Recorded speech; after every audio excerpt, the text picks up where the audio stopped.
everyone, and welcome to today's live Q&A with productivity expert Nina Sunday. Hi, Pip.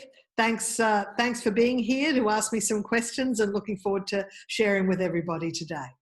Great. Yeah, my name is Pip Savaris and I'm a recent PR graduate, and I've been working with Brainpower Training for 3 years now. And Nina Sunday is the managing director, and so she has taught me a wealth of knowledge over the years when it comes to time management and productivity.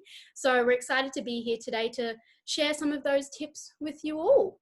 Yes, Pip, you've been with us, this is your 3rd year now, so you've been certainly a valuable asset to our team, and thanks for all your contributions. So you've certainly internalized a lot of the principles of Yes. priority management, so I felt that you were a good person to ask questions. Yes, definitely. So the first question, what are some of the major differences with working from home and working in office, especially now with everything that's going on? Well, Pip, the problem is the lines get blurred between work and home. At work, you've got a dedicated space that's, and you're separate from your family and any other cohabitants. So what we have to do is actually, to create a sense of normality, is actually still maintain some of those boundaries. Now, one of the boundaries that I observe that people aren't creating is not answering emails when it's well after hours. Sometimes I think that people feel compelled that just because an email came in at 11 o'clock at night and they happen to see it, that they have to answer it, or they feel guilty if they don't. Or that they're proved guilty if they're kind of always on. But honestly, that can definitely lead to burnout if you don't create that boundary. Yeah, definitely. And that leads me to my next question, that working from home, how can you create those boundaries? Like besides emails, how do you separate work and non-work time, especially when you'll have other things to do at home that you wouldn't usually if you were working in the office? Well, there's a couple of suggestions that people make, and it has to be what works for you. Certainly we can possibly wear more comfortable clothes than we might wear at the office, but do get out of your pajamas. I know there's actually a book called Working in Your Pajamas, but it's probably better if you don't. And one little tip is, once upon a time we actually used to hop on a train or a bus or a car and actually commute or travel to work.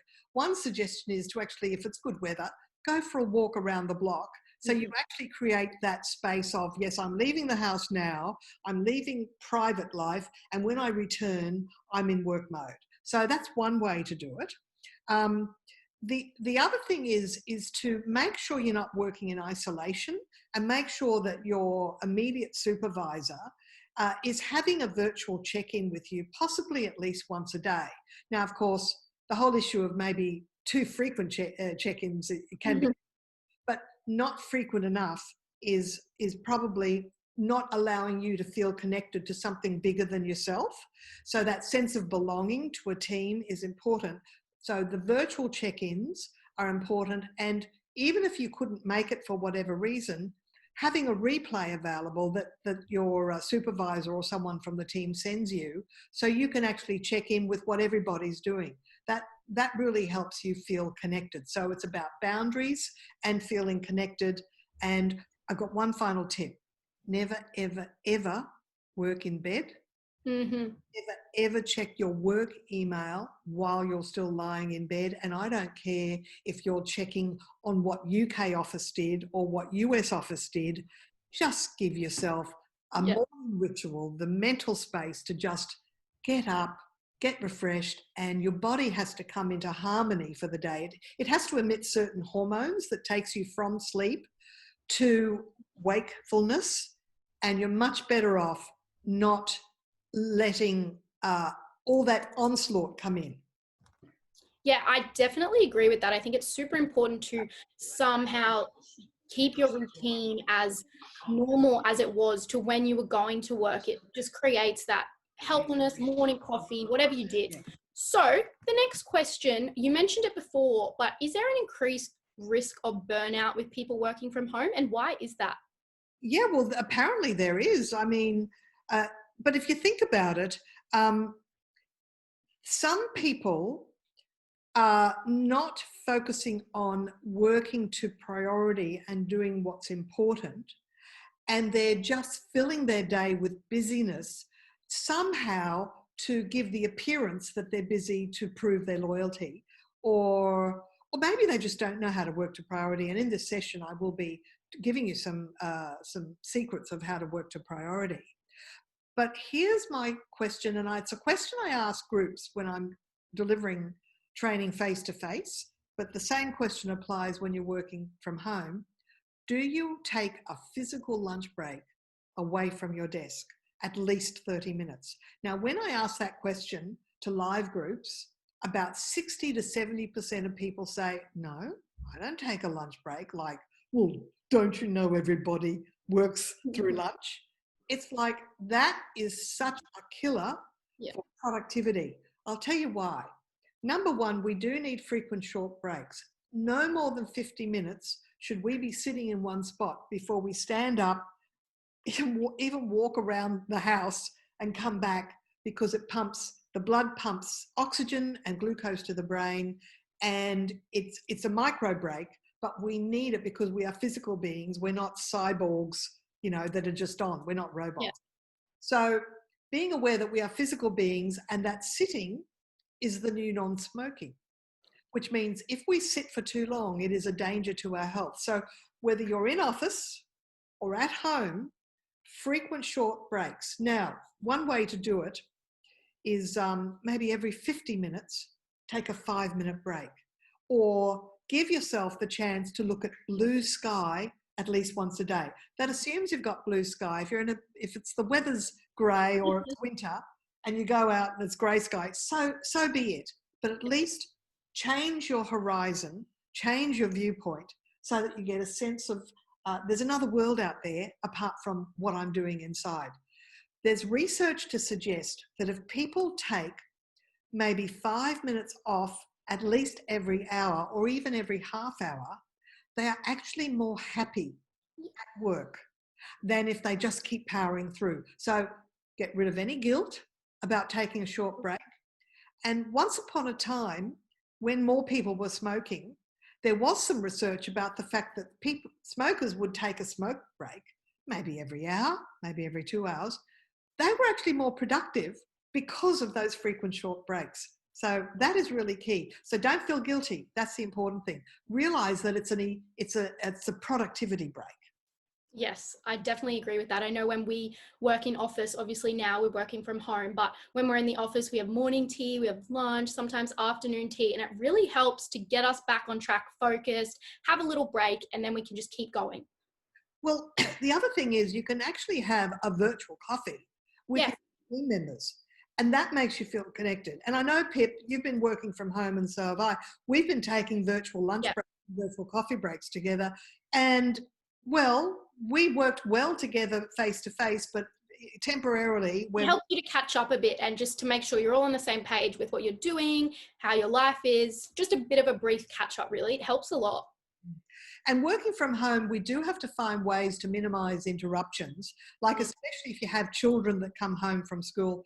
Look, I recommend use the natural opportunities that come up. If you've got a spouse who's cooking dinner, which means they don't particularly want your attention or focus, and the children are perhaps doing homework, be flexible with your hours. Maybe you take time off in the day knowing that you've got an extra hour in the evening while someone's cooking dinner and the children are doing homework, that you can actually fit in an hour there. But don't feel that you have to work all the way through and do that time as well. So it's about being flexible with your hours, and not feeling on all the time. That's how you'll avoid burnout. Yes, definitely agree with that. Another question that I'm sure a lot of people would love to know how to help with is dealing with feeling overwhelmed, whether that's in the office or working from home. And what are some of the things that people can do to feel more in control of what they're doing at work? That is probably the number one question I get when it comes to priority management.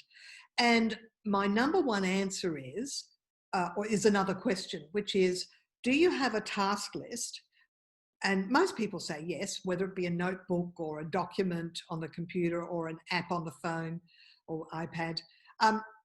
Yes, it's important to have a list, but do you write down absolutely everything or just the critical things? And think about this. If you're not writing down absolutely everything or just doing the 2-minute tasks, right? Where are you keeping that list of what all the other things you have to do in your memory, correct? Now, there's a condition called mind churn, and that's the condition that either upon going to sleep or upon awakening, as your mind shifts from beta brainwave cycles into alpha brainwave cycles into the sleep realm, uh, while it's in that relaxed alert stage, that's where your subconscious has a chance to communicate with you and say, oh, you asked me to remember to remind you. I'm giving you an example.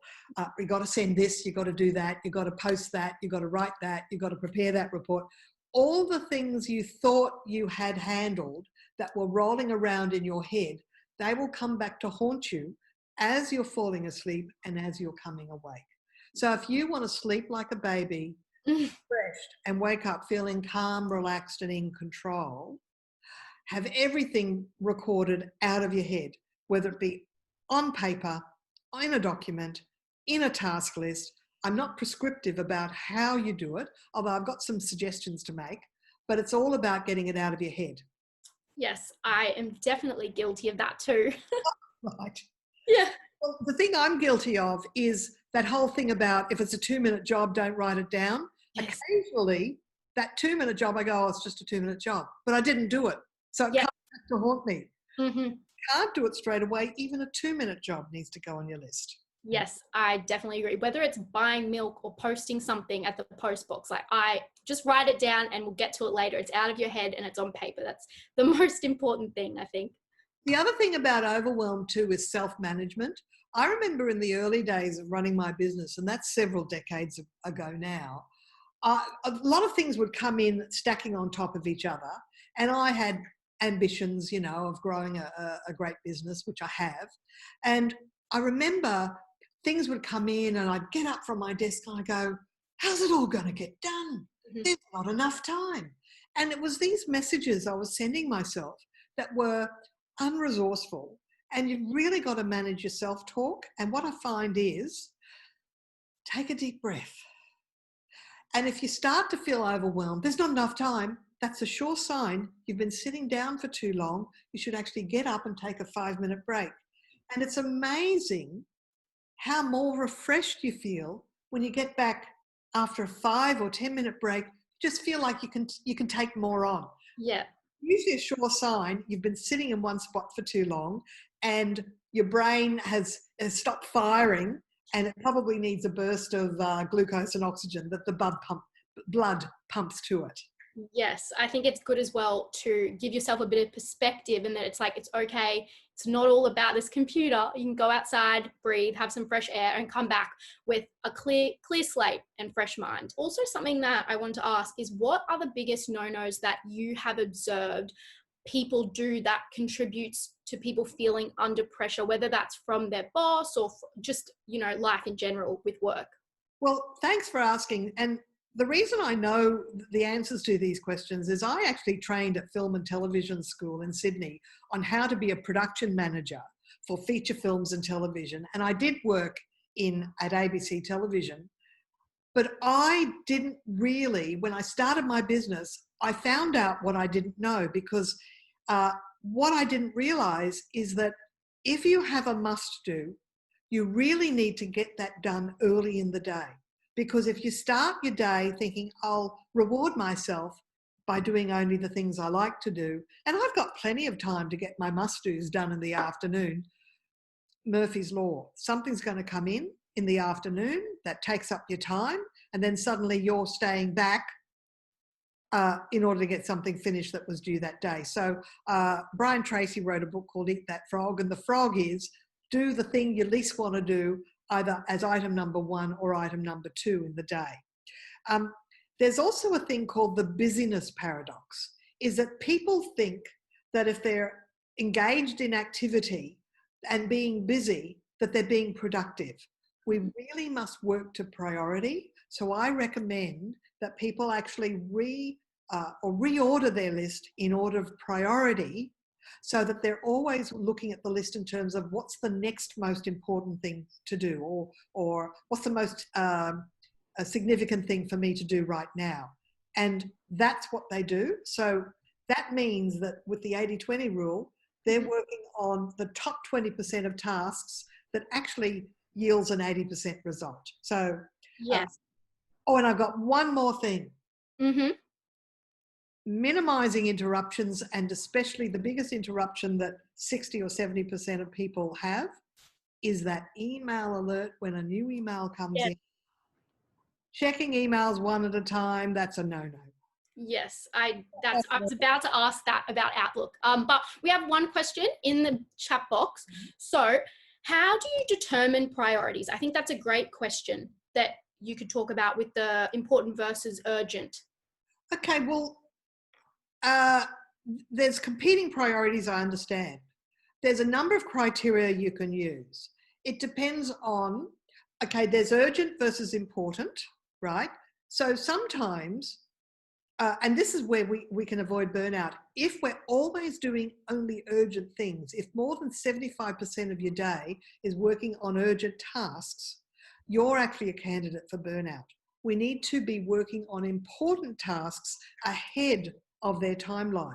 Now, some people, when they're working from home, feel as if they're working on the urgent tasks, they give the appearance of getting things done. But honestly, if you're working on the important things that aren't due yet, then you actually have a level of calmness, and you're doing things in slow motion rather than in a rush. Or not so much slow motion, but you're doing things at a pace that is more calm. Yeah, you're not sort of running against the the timers of the essence issue with the sand going through the hourglass, and don't get it done, the whole project is going to fall apart. Yes, that's a great answer for that one. I think that's very important. Now, do I have time to ask one more question, do we think? You do. Great. I think you started talking about Outlook before, but I think, were there any, actually we have another question in the chat box. I'll have a look at that one. So the question is, what if you need a bit of a burning deadline to get you motivated? Okay, I've come across. That's a great question. Yes, I've come across this. It actually depends on your behavioural style. And I've actually done a values questionnaire where there's a certain behavioural preference where people actually can only get motivated with timelines or deadlines. I think if you can, well, then you just have to know that's what you are like. But if you feel as if the self-talk is of a negative kind, it's like, oh, this is too hard, or life isn't worth living, or, all those phrases that make you feel like there's a weight around your neck, then it's not motivating at all. It's actually the albatross around your neck, right? So if you find timelines do motivate you, great. But here's another trick, or another observation. When you look at the things on your task list, is it actually a cluster of separate small tasks, or is it actually the next action step? By that I mean, say you have to finish a report. Well, it is possible that in order to finish a report, say for the board, you had on your list that you wanted to get 10 responses from different people as a way to give the board an understanding of how the project is going. But you might go, well, there's this whole adequate versus perfect dichotomy. Do I actually need all 10? Because that's creating stress, because I'm having to chase it up and it's not coming in, and it means I can't move the board report forward. You could ask your supervisor or even someone from the board, say, if I had a representative example of the patterns I see from the replies that have come in to date, would that be good enough for the report? And sometimes you can negotiate, saying, look, I'm having trouble getting all those responses in. Do you think we could just go with a representative sample? So separate any to-do item into its separate tasks, and you can always renegotiate the task based on what is pragmatic, because sometimes it's pragmatic to work with what 3 said rather than waiting for what all 10 said, for example. Yes, definitely. I have one question that I would like to ask that I think is pertinent to a lot of people working from home. What happens if your boss is micromanaging you whilst working from home, especially with the emails and constantly asking where you're at with things? The thing about micromanaging is if your supervisor is a micromanager in the office, they will most likely be a micromanager when you're working from home. And there's a couple of tactics. One is, I'm going to suggest, number one, delegate up in the sense that communicate up. You might actually, if they're not having a virtual check-in with you, even if it's 10 minutes at the start of each day for you to give them an update, it doesn't have to be the start of each day. It could be the middle of the day, the end of the day. But ask for a virtual check-in. So you can actually confirm with them that this is what you're doing, and you feel that you feel competent with getting the outcome that they want. What's the outcome that they want? And look, there's language patterns that you can use that actually might persuade them to actually try a different way of doing it. There's phrases like, would you be willing to let me have a go at doing it my way, as long as I get the outcome that you're after? Yep. Now, of course, if they're a micromanager, they also might be a control freak. Yeah. They might say, no, I want you to do it my way. But certainly, if you can even, there's another phrase, there is more than one way to do it. So it's always about doing it respectfully and avoiding any sarcastic or disrespectful tone in your voice, but just opening up the conversation, the channels of communication, and saying, look, I have an idea about how we might streamline the process. Would you be willing to let me have a go? And this is the if-then construction, if I fill you in each day, and if it doesn't fit your vision of how the outcome should be achieved, perhaps then you and I can both decide to come back to the original way of doing it. So just find a way to sort of negotiate in a way that they still have the perception of control, but you also have an element of choice. And that's really important, because self-autonomy is definitely key to feeling happy and on top of things at work. Yeah. When you're working from home. Yes, definitely. All right. So if nobody had any other questions. Oh, I had one other thought around word structures, that intentional language that really works. And we had a conversation about this yesterday, Pip. I taught you that to remember to include a reason for things, and starting with the word because. Oh, yes. I find that people ask me for things and they won't tell me why. But then I'll say, look, I don't really understand why you're asking me to do this. You aren't telling me why. I'd appreciate it. That's another good phrase to use. Question, comma, I'd appreciate that. It's courteous, is to use the word because. Because I'm not clear of of why this is required, would you mind communicating with me why I need to do this? So it'll give me context. So just remembering that because. Yeah, I think that's very helpful. I recently had to do an email like that, and I said, because I was in a rush doing this, that, and whatever else, I made a mistake on my paper. So that was definitely a great tactic, and I got a great response. So the because is very helpful. Right, that's good. Well, I think the final question is, how can you stay motivated? I was just about to ask you that. Well, we did talk about this earlier. How can you stay motivated at work? Don't be too busy to stop and learn.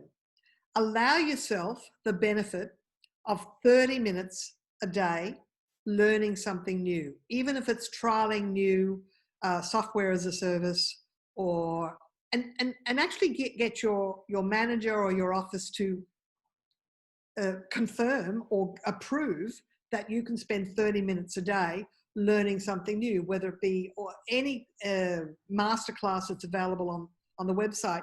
I'm giving myself the gift of an hour a day with a live Q&A with the platform that's hosting my online courses called Kajabi. I'm learning the back end of Kajabi just through live questions and answers. And I'm feeling more in control because I'm filling my knowledge reservoir on a daily basis. Now, it doesn't have to be about a platform. It could just be professional development. It could just be mindset. It could be getting a big picture view of the world, having a more spiritual view of our situation. So allow yourself that gift of the mental space to actually have time to learn new things. Yeah, definitely. There's another little question in the chat box if we have time for a last one. So do you class reading industry articles and update as learning? Absolutely. Absolutely. DEAR, drop everything and read at least 10 minutes a week. And if you can do 10 minutes a day, that's great, because that's your professional development, and there's personal and there's professional development. You choose what you want to do, but staying abreast of recent trends is so important, and it's filling that reservoir of your knowledge. That's really important. I find the people that don't learn anymore, they're the ones that are usually of fixed mindset, that are less open to change. They're not agile. They're more, they have ways of doing things and they think it's the only way. If you do brainstorming, there's at least 20 plus ways to resolve a problem, not just one. Thank you, Nina, for joining us today and answering some questions and helping us all with time management and productivity. I know I've learned so much just from this session. My pleasure. And we look forward to hosting these live Q&As on a regular basis. So thanks, Pip, for the opportunity for me to answer your questions, and thanks too for the attendees. So we'll see you next time. Bye for now. Bye. Thank you, everyone. Bye for now. Bye.